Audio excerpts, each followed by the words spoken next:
So yesterday afternoon, I was on the lakefront eating crawfish. I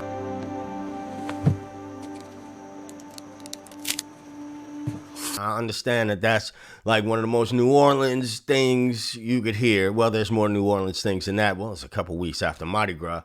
But I'm sitting out on the lakefront eating crawfish, and my keyboard player friend texts me. It's about 5:20. Says, "Hey man, can you do a gig at 7 to 10, 7:20 to 10:30 or something like that?" I said, "Sure, I ain't doing nothing." So I go do this gig. And this gig inspires me to tell you a few things about the reality of being a musician, right? And listen, if we haven't met yet, my name is Ted and I talk bass. I'd love it if you subscribe to the channel, hit all the buttons, share, all that good stuff. Anyway, let's get into it now. I'm just going to tell you my experience and what I think, just the experience that I've had as a musician, and why I always ask or pose a question to people: what kind of music do you want to play and who do you want to play it with? I'm talking about people who want to play any instrument, but this channel is, started out as mostly for bass players. So what kind of music do you want to play? Who do you want to play it with? This night, right? Why do you play a 5-string? So I've only played with the singer once before. The keyboard player is a homie of mine. I play with him often. And the drummer I've played with a few times. So it's a trio. It's a quartet, technically, if you count the vocalist. Quartet in a place called Blue Nile in New Orleans on Frenchman Street. This particular club is one of the clubs that's like a spot that gets crowded. People come to this particular club. There's a few on that street, but this is one that can, it'll start off empty, and then at a certain point, it's packed, right? So it's still medium stakes, okay? But let's talk about why do I play a 5-string?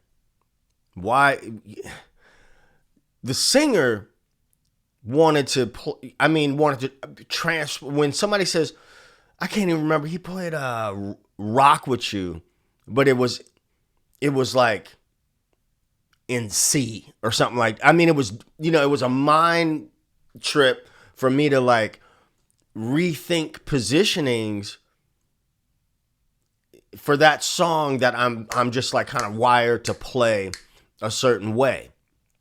And the 5-string helps with that. That's why I play a 5-string. That's why I play a 5-string mostly on gigs, especially if I don't know what's going to happen, right? I don't know what the vibe is, and anything could happen. You can go from playing, Brick House to Wonderful World in a moment's notice. So the low B string is like an insurance policy. It's better to have it and not need it than to need it and not have it. All right. Having said that, I like to think that there are, and you could correct me if you think I'm wrong, or you could add down in the comments. There's these different buckets that musicians kind of fall into. Let's call it bucket number 1. We'll say original music. You're playing an original band, you're writing songs, you're writing bass lines with your bandmates, or somebody in the band is writing lines for you. There's a lot of freedom in that because the only expectation is the expectation that you set for yourself. Then there's playing for an artist, which is still kind of adjacent to that, but the stakes may be higher. For instance, I played with Zigaboo Modalise for a long time. I played with Jody Watley. I played with John B. I played with LaToya London. In the mid 2000s, and I've played with a lot of singer-songwriters that have already had, that were like trying to go for it and have their thing, doing showcases and things like that. Well, you got to play the parts that are on the record. Hey, real quick, every time you hear me do a play along or tutorial and you hear like these cool backing tracks, it's because I'm actually using the stems from the original recording, and the tool I use to get those is called Songmaster Pro. You can find it linked below. It is the learning and practicing musician's assistant.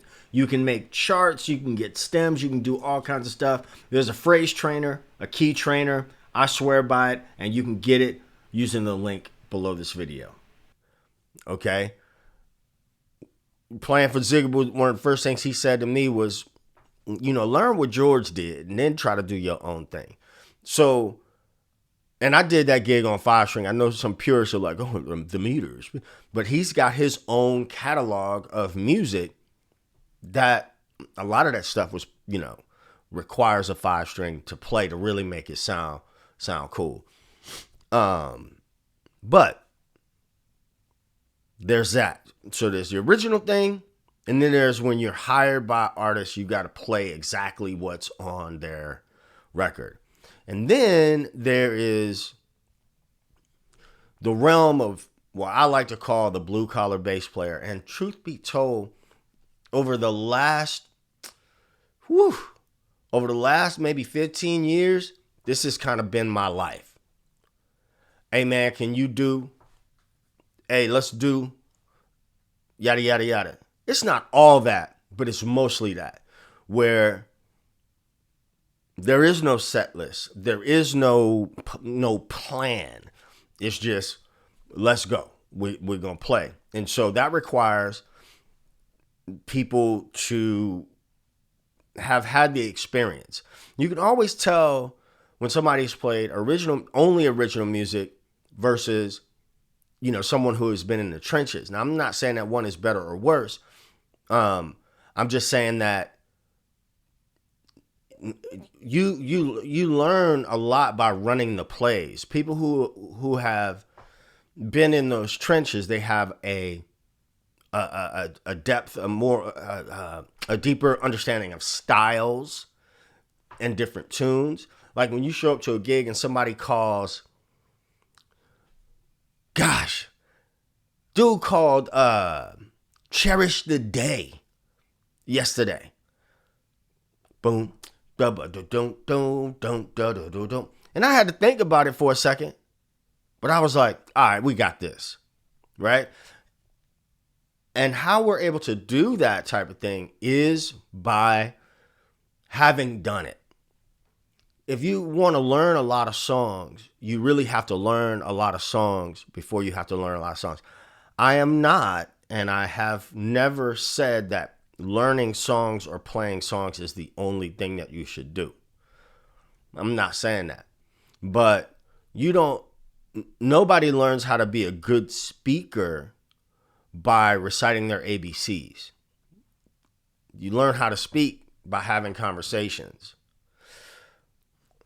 It's balance. But let's say you fall into the camp of you just want to play. You just want to enjoy yourself playing.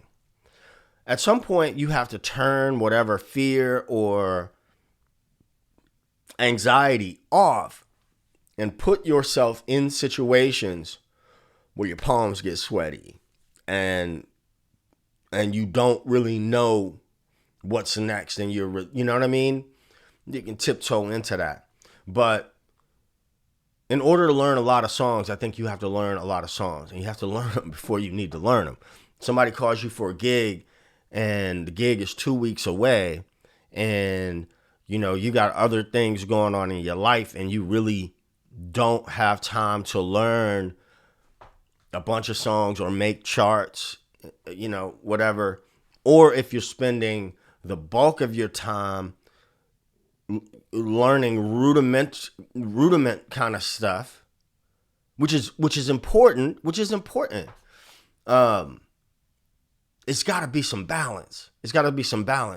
And so, as I was on the stage last night, I was thinking, man, there's so many things that you just can't learn from anywhere else but being in the situation. Like putting in the reps. Like you have to put in the reps. Yeah, that's it, man. You gotta put in the reps. And so that's my challenge to you, is to find, as I say all the time, and listen, what I'm saying is a way, it's not the way. And I'm saying, number one, what kind of music do you want to play, and who do you want to play with? What are your goals? What are your goals as a bass player, or as a keyboard player, or as a trumpet player, whatever? What are the there's a lot of things that even fall in, under that. You're a trumpet player, there's some expectation that you are going to play jazz, right? Isn't there?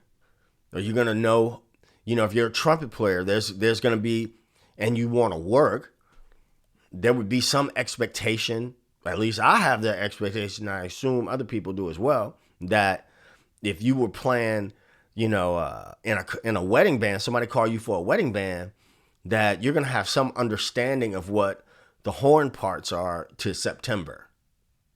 You know what I mean? What kind of music do you want to play? Who do you want to play it with? Then learn songs before you have to learn them. And find situations where you have to play with other people. Pass or fail. You know what I mean? That's where you learn. That's one of the places. That's one of the most important places that you learn. Again, none of us learn how to have conversations by reciting the alphabet. We don't. We learn about context and getting better, sharing ideas. We learn how to do that by having conversations, by doing it. I'm sitting here looking at a camera like I'm talking to you. You should see some of my earlier videos. I was scared to show my face, but it's putting the reps in. It's putting the reps in. And so I think that's important. But there's so many things.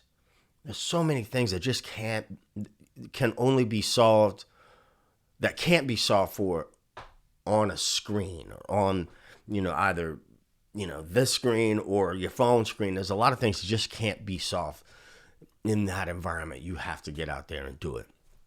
So leave your thoughts in the comments, but that's what I think. All right? It ain't rocket science. It's pocket science. Peace.